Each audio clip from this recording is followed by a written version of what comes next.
L'idée selon laquelle les avoirs russes qui ont été gelés depuis le début de la guerre servent non pas à reconstruire l'Ukraine, mais servent à payer la guerre des Ukrainiens.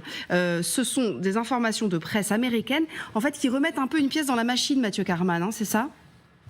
Oui, absolument, et c'est une information du Financial Times. Les États-Unis seraient donc sur le point de débloquer les quelques 300 milliards de dollars d'actifs russes gelés et qui ont été saisis depuis le début de la guerre en Ukraine. Et parmi ces 300 milliards de dollars, eh bien, il y en a 200 milliards qui ont été placés au sein de l'Union européenne par la Banque centrale de Russie, qui avait donc passé une partie de ses réserves en devises étrangères. Et depuis des mois, Kiev et son président Volodymyr Zelensky en font la demande à Joe Biden et aux Occidentaux pour plusieurs raisons. D'abord, regardez, financer les armes et les systèmes de défense de l'Ukraine, dont elle a besoin pour mener à bien sa défense et sa contre-offensive, mais également pour financer sa reconstruction. Parce que regardez, un chiffre à vous présenter aujourd'hui, selon la Kyiv School of Economics, eh bien, les destructions étaient chiffrées au 1er septembre dernier à 151 milliards de dollars, et il en faudrait au moins le double pour reconstruire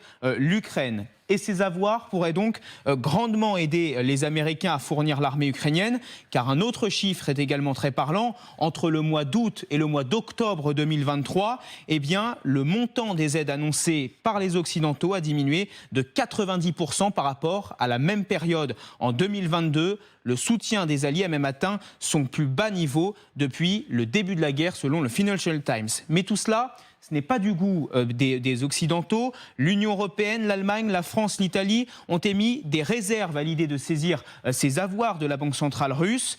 Les États-Unis, comme les autres alliés occidentaux de l'Ukraine, envisageaient jusqu'ici de saisir uniquement les intérêts de ces capitaux. Et regardez ce qu'écrit le Financial Times. Les États-Unis ont proposé que les pays du G7 forment des groupes de travail pour étudier les moyens de saisir ces 300 milliards de dollars, ce qui fait environ 270 milliards d'euros, de fonds russes gelés dans ces banques occidentales. Et tout cela pourrait être annoncé à l'occasion du G7 qui aura lieu juste avant le 2e anniversaire du début de la guerre.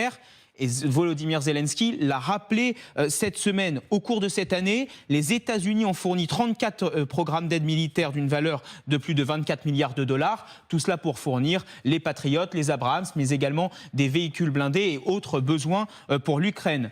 Un besoin d'argent donc qui est très criant, que ce soit pour les États-Unis, les Occidentaux ou même les Ukrainiens. Le Parlement ukrainien qui a d'ailleurs voté fin novembre justement son budget pour 2024 et il prévoit notamment un très gros déficit de plus de 44 milliards de dollars.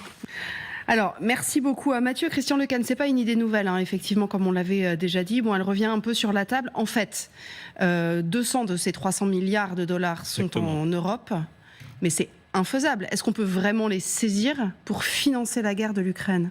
Alors d'abord, les États-Unis ne peuvent pas les saisir tout seuls. Ça, c'est un point important. Comme ça a été très bien dit, sur les 300 milliards de dollars, 100 milliards seulement sont gelés aux États-Unis et 200 milliards dans les pays de l'Union européenne. Et les pays de l'Union européenne ne sont pas chauds du tout pour des questions, disons, de légalité internationale, c'est-à-dire de problèmes de respect du droit international. Et donc, je pense qu'on va continuer à suivre la proposition d'examiner le groupe du travail du G7 et éventuellement du côté européen, on cédera sur l'utilisation, non pas du capital, mais des intérêts. Des intérêts du capital. Voilà, du capital. Ouais. Mais ce que ça veut dire, c'est que du côté américain, on commence à avoir de sérieux problèmes financiers. Mais c'est ça, en fait. Et vous comprenez à ce moment-là la proposition américaine, notamment avec le blocage des républicains au Congrès. C'est un peu le serpent qui se mord la queue, et ce qu'on évoque depuis plusieurs jours. Ça serait créer un précédent dangereux quand même. Moi, à mon avis, c'est une idée astucieuse. En tout cas, c'est astucieux de le mettre à l'étude parce que ça met le sujet dans la négociation, y compris dans la négociation avec le Congrès, parce que la négociation va revenir courant janvier. Et le président Biden veut débloquer ces 100 milliards de dollars, ne serait-ce que parce qu'il maintient le lien avec une aide substantielle à Israël et avec une aide qui n'est pas nulle pour la frontière avec le Mexique. Alors il y aura une négociation, il faudra qu'il accroisse la part pour la frontière mexicaine, mais il y a une négociation possible courant janvier et il peut dire au Congrès, attention, sinon, moi j'ai une pression pour utiliser ce qui a été non pas saisi, mais gelé. De toute façon, pour dégeler la partie américaine, il faudrait une loi. Donc on en revient au même point. Oui, il faudrait de toute façon une négociation avec le Congrès. En effet, les Européens sont très réservés parce que ça mettrait en doute la fiabilité du dépôt de réserve dans les banques centrales européennes. Et il n'y a pas que la Russie qui a fait ça. Tous les pays du Golfe le font, etc. Donc, aussitôt, ils retireraient, s'il y avait une menace réelle, ils retireraient l'argent qu'ils ont déposé pour aller le déposer quelque part ailleurs en Asie. Et ça provoquerait une crise financière. Donc, c'est très compliqué, mais c'est assez astucieux quand même d'en débattre pour mettre ça au pot commun de la négociation. Parce qu'il faut trouver, en effet, de quoi soutenir l'Ukraine pendant l'année 2004. Ça voudrait dire, si on suit ce que dit l'ambassadeur Blanche-Maison, que ce pourrait être une sorte d'arme de dissuasion, en fait, Magali, plutôt. Oui, parce qu'il est certain que imaginer qu'on puisse non plus geler et saisir ces avoirs-là, ça serait vraiment un espèce de cataclysme dans le monde de la légalité internationale. Mais de le faire comme en effet un moyen de pression, de négociation, oui, ça peut être une solution. Et puis c'est aussi un message envoyé à la Russie. Mais c'est vrai que ça montre à quel point il y a un véritable problème financier. C'est ce que j'allais dire, c'est ça aussi l'autre message qui est envoyé. Parce que là, les Américains, on voit bien toutes les enveloppes qui avaient été décidées en 2023, là maintenant, ça y est, tout a été dépensé. C'est-à-dire que là, le Pentagone vient de débloquer la dernière tranche qu'ils avaient de plusieurs, c'était je crois 250 millions de mémoire. Mais derrière, il y a plus de crédit. Donc où est-ce qu'on va aller trouver l'argent ? Et c'est vrai que là, on voit ces avoirs qui sont gelés dans les banques. Donc, ça peut... en tous les cas, il est intéressant que le débat, en effet, je rejoins l'ambassadeur, il est intéressant que le débat monte sur cette question. Mais utiliser les intérêts de ces placements financiers... Alors, parce que vous parliez de vol tout à l'heure, c'est vrai que ce serait du vol. Moi, je suis russe, j'ai une maison je ne sais où et je me la fais saisir et on l'utilise pour faire autre chose avec. On m'a volé ma maison. En revanche, le placement, l'intérêt financier et d'utiliser les intérêts de la chose gelée, ça peut être...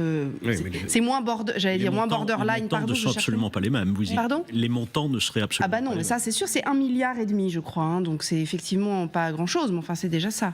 Mais est-ce que ça pourrait être légal ou légitime au moins ?